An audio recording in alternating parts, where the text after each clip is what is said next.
Now, I am going to explain the third question. Practice set 1.1, question number 3.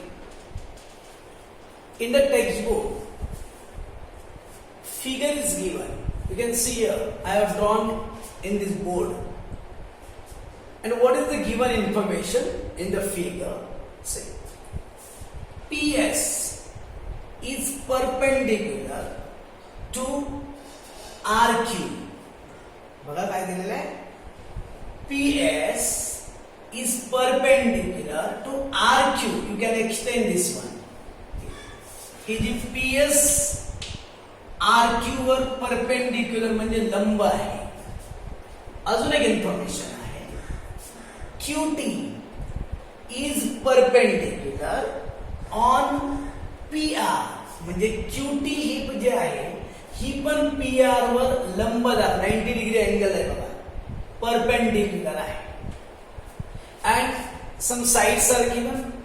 See, RQ 6, RQ, this one is 6, PS, this one is also 6, PR, this one is 12, and using this information, they have asked you to find out length QT.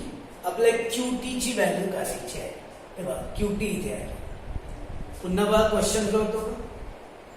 In the figure you can see here PS perpendicular to RQ, QT is perpendicular to PR,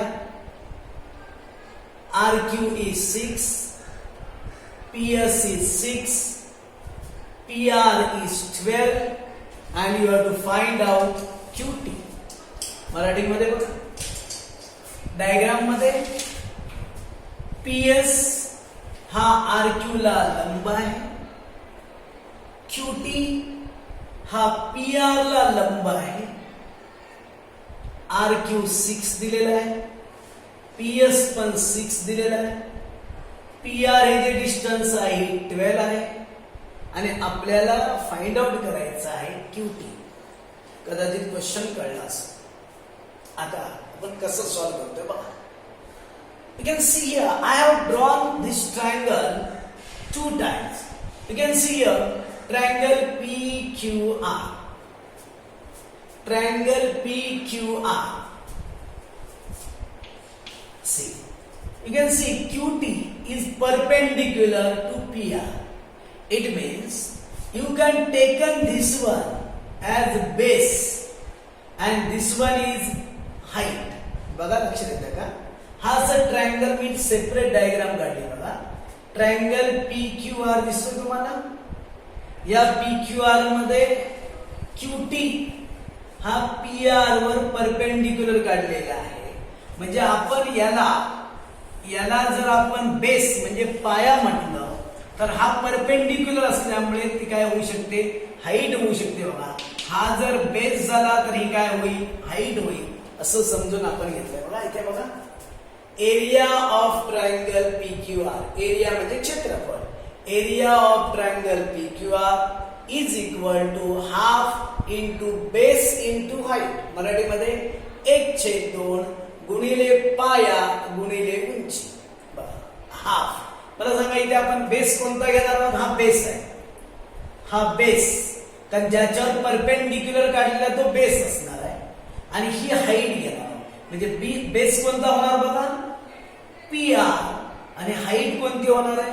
QT. म्हणून बघा base घेतला PR आणि height घेतली QT. पुन्हा बघा मराठी पण सांगतोय का? ट्रायंगल PQR तुम्हाला दिसतोय. या ट्रायंगल PQR मध्ये बेस म्हणजे पाया. हा पाया घेणार. पाया कोणता घेणार आहे सांगा? QR. आणि हाईट कोणती घेणार? हाईट म्हणजे उंची कोणती घेणार? QT. अशा प्रकारे असेल बघा. Area of triangle PQR is equal to half into base into height. Half. बरं सांगा बेस कोणता घेतला आपण? PR आणि हाईट घेतलेली आहे QT. Area of triangle PQR is equal to half into मला सांगा PR ची व्हॅल्यू क्वेश्चन मध्ये दिलेले आहे पीआर ची व्हॅल्यू इथे पण दिली बघा.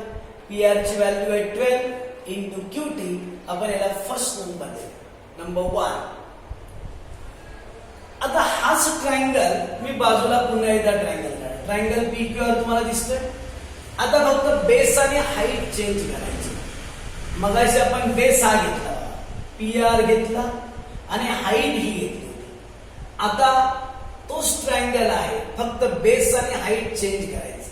मला सांगा, हा जर आपण बेस घेतला, बेस याला आपण बेस म्हटलं, तर हाईट जी असते, हाईट म्हणजे परपेंडिक्युलर पाहिजे, लंब पाहिजे. 90 डिग्री अँगल असलं तर त्याला हाईट म्हणतात.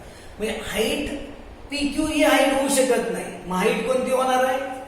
पीएस ही हाईट होणार आहे. ही हाईट. परत बघा, ट्रायंगल पीक्यूआर घेतलाय, पीक्यूआर याचा बेस एवढाच, इथेपर्यंत नाही येणार आहे, फक्त एवढाच. हा येणार आहे बेस आणि ही येणार आहे हाईट. बघा त्याचप्रमाणे area of triangle PQR is equal to half into base into height. Half. मला सांगा आता बेस कोणता घेतला आपण? हा बघा, आर क्यू हा बेस घेतलेला आहे आणि हाईट कोणती घेतलेली आहे? पीएस घेतलेली आहे. बेस आहे आर क्यू आणि हाईट आहे पीएस. हा पाया आणि ही उंची. हाफ आहे तसं. आर क्यू बघा क्वेश्चन मध्ये 6 दिलेला आहे आणि पीएस पण दिलेला आहे 6. याला नंबर आपण 2 टाकले. You can see here there are first point and second point. You can see here this one is area of triangle PQR and this one also is area of triangle PQR. बघा लक्षात येतं का? हा area, हे क्षेत्रफळ कोणाचं आहे? PQR चं आहे. हे पण, हा पण एरिया जो आहे हा पण PQR चा आहे. दोन्हीकडे बघा लेफ्ट साइड सेम आहे का? इथे पण एरिया ऑफ ट्रायंगल PQR, इथे पण area of triangle PQR. Then if the left sides are equal, then the right side must be. जर लेफ्ट कडचा पार्ट सेम असेल तर राईट कडचा पार्ट सेम असतो. म्हणून बघा, याची आणि याची व्हॅल्यू पण सेम असते. पुन्हा कोणाची व्हॅल्यू बघा, half into 12 into QT is equal to half into 6 into 6. Support द्यायचा from 1 and 2. Now you can see here the both sides. You can see 1/2. 1/2 will cancel. 1/2 जर आपण इज इक्वल टूच्या पलीकडे नेलं तर 2/1 होईल आणि याने कॅन्सल होणार. 1/2 आणि 1/2 कॅन्सल. कोण राहिलं बघा, 12 into QT is equal to 6 into 6. 6 into 6 means 36. Multiply करायचं. आता आपल्या व्हॅल्यू कोणाची काढायची आहे? QT. Take this 12 to other side. Here you can see it is multiply, it will become divide. इथे गुणिले आहे, मल्टिप्लाय, तिकडे गेल्यावर डिवाइड होणार.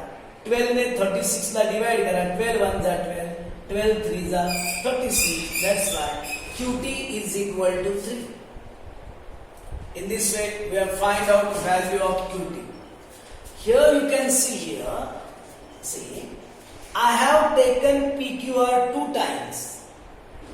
First time, you can see here, first time I have taken PR is base and height QT, and second time base RQ and height PS. Only base and heights are changed, but the triangles are remain same, PQR. That's why you can see here is PQR, here is PQR. That's why value of these two is same. Half and half are cancelled. 12 into QT is equal to 6 ने 6 ला multiply केलं 36. 12 ने तिकडे divide करायचं आणि QT ची value आहे ना 3. ओके.